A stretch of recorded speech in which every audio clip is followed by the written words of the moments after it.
مرتے وقت انسان کے دل و دماغ سے ہر چیز نکل جاتی ہے، سب کچھ بھول جاتا ہے، اپنا مال و دولت، بینک بیلنس، گاڑیاں، محل، عزیز و اقارب، دوست، رشتہ دار۔ مرنے والا انسان سب کچھ بھول جاتا ہے، مگر سنو، مرتے وقت انسان دو لوگوں کو بہت زیادہ یاد کرتا ہے۔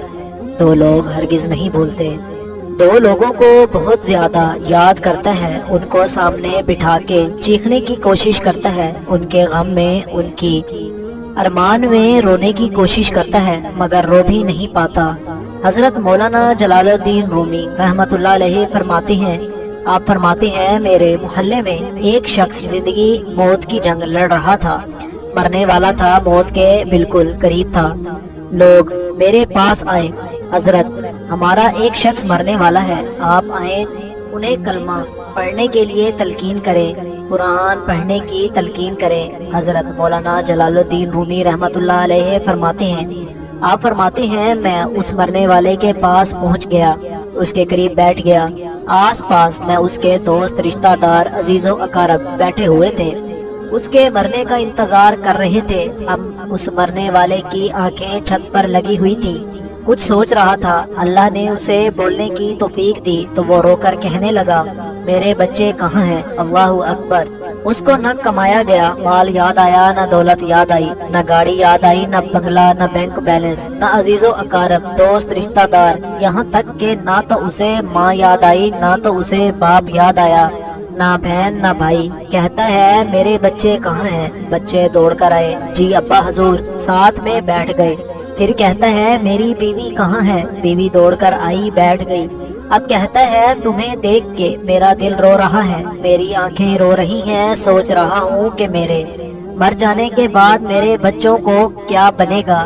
انسان جب مرتے وقت بچوں کو دیکھتا ہے، اللہ تعالیٰ جب اسے دیکھنے کی توفیق دیتا ہے، ہمت دیتا ہے، جب آخری بار بچوں کو دیکھتا ہے تو وہ یہ بھول جاتا ہے کہ میرے مرنے کے بعد میرا کیا بنے گا، یہ سوچتا ہے کہ میرے مرنے کے بعد میری اولاد کا کیا بنے گا، میرے مرنے کے بعد میرے ان پیاسے بچوں کو کوئی پانی دے گا یا نہیں، میرے بھوکے بچوں کو کوئی کھانا بھی دے گا یا نہیں، میرے مر جانے کے بعد میرے عزیز و اقارب میں سے، دوستوں میں سے، بھائیوں میں سے، بہنوں میں سے میری طرح کوئی ان کا خیال رکھے گا یا نہیں رکھے گا، ان یتیم بچوں کا کیا بنے گا۔ ان کی آنکھیں رو رہی ہیں، چھم چھم برس رہی ہیں۔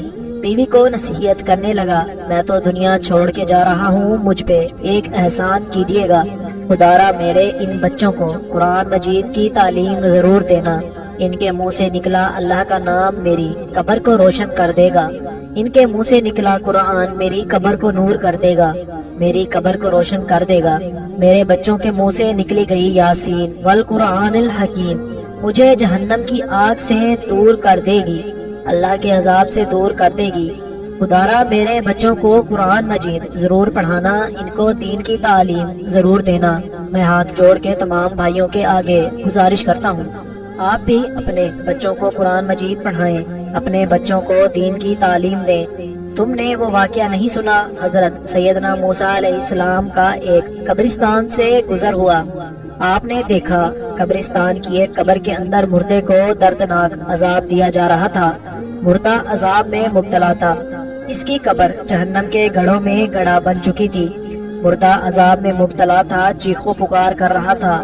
حضرت سیدنا موسیٰ علیہ السلام آگے چلے گئے، کام کرنے کے بعد جب واپسی اختیار کی، جب اسی راستے سے آپ کا گزر ہوا، آپ نے دیکھا وہی شخص جہنم میں جلنے والا شخص جس کی قبر میں عذاب دیا جا رہا تھا، اب وہ شخص جنت میں ٹہل رہا ہے، اس کی قبر جنت کے باغوں میں سے باغ بنی ہوئی ہے۔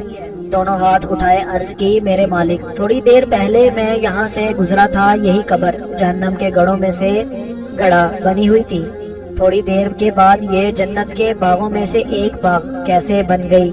میرے اللہ نے فرمایا، موسیٰ علیہ السلام، یہ شخص جب مرا تھا، مرنے سے پہلے اپنی بیوی کو حاملہ کا چھوڑ کے مرا تھا، بیوی کا بچہ پیدا ہوا، بچہ جب بڑا ہوا تو اس نے بچے کو مسجد میں بھیجا، مکتب میں بھیجا، معلم نے اس کے بچے کو جب بسم اللہ الرحمن الرحیم پڑھائی، اللہ اکبر، آج اس بچے کے بسم اللہ الرحمن الرحیم پڑھنے کی وجہ سے جب اس نے بسم اللہ پڑھی ہے۔ موسیٰ علیہ السلام مجھے حیا آتی ہے کہ بچہ میرا نام لے اور میں اپنا نام لینے والے بچے کے باپ کو جہنم میں ڈالوں، یہ میری رحمت گوارا نہیں کرتی، اسی لیے کہتا ہوں اپنے بچوں کو قرآن مجید کی تعلیم دیں۔ اگر تم چاہتے ہو تمہاری قبر روشن ہو، عذاب تمہارے قریب بالکل نہ آئے، تو اپنے بچوں کو قرآن مجید کی تعلیم دینا۔ مزید ویڈیو شروع کرنے سے پہلے اللہ پاک کا ایک نام کمنٹ میں ضرور لکھیں۔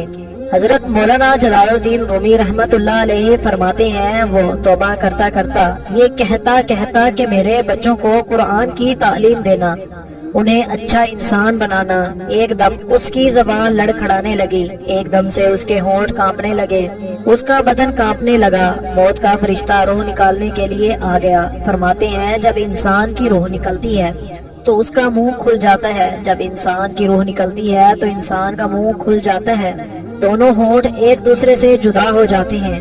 انسان کی روح انسان کے پیروں سے نکلتی ہوئی اوپر جب جاتی ہے، جب دل اور پھیپھڑوں تک پہنچتی ہے تو یہ وہ لمحہ ہوتا ہے، وہ وقت ہوتا ہے جب انسان زندگی میں پہلی بار دنیا میں ہی فرشتے اور شیطان کو دیکھتا ہے۔ یہ وہ وقت ہوتا ہے جب روح دل اور پھیپھڑوں تک پہنچتی ہے۔ یہ وہ مرحلہ ہوتا ہے جب انسان شیطانوں اور فرشتوں کو دیکھ رہا ہوتا ہے۔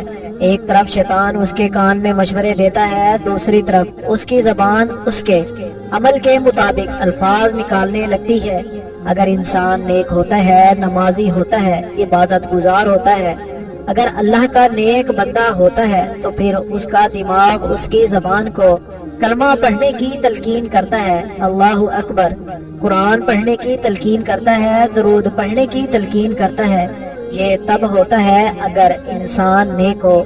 اگر انسان نیک نہیں ہوتا تو پھر اس کا جو دماغ ہے وہ عجیب سی ہیبت کا شکار ہو جاتا ہے اور انسان شیطان کے مشورے کو قبول کر بیٹھتا ہے۔ جب انسان شیطان کے مشورے کو قبول کر بیٹھتا ہے پھر کوشش کرتا ہے کلمہ پڑھنے کی، لیکن نہیں پڑھ پاتا۔ محترم ناظرین، آج ہماری آنکھیں کھلی ہیں، آج ہماری سانسیں چل رہی ہیں قبل اس کے کہ وہ وقت گزر جائے۔ کاش میری یہ بات آپ کے دل میں اتر جائے۔ یہ زندگی کے لمحے میرے اور آپ کے لیے غنیمتیں ہیں۔ آخرت کے لیے کچھ اکٹھا کر لو، آخرت کے لیے کچھ اکٹھا کر لو، مرنے سے پہلے قبر کی روشنی کے لیے کچھ اکٹھا کر لو، جہنم کے عذاب سے بچنے کے لیے کچھ اکٹھا کر لو۔ معلوم نہیں پھر فرصت ملے یا نہ ملے، معلوم نہیں پھر زندگی ملے یا نہ ملے۔ امید کرتا ہوں کہ آج کی ویڈیو آپ کو پسند آئی ہوگی۔ ویڈیو کو لائک ضرور کریں اور ساتھ ہی ساتھ چینل کو بھی سبسکرائب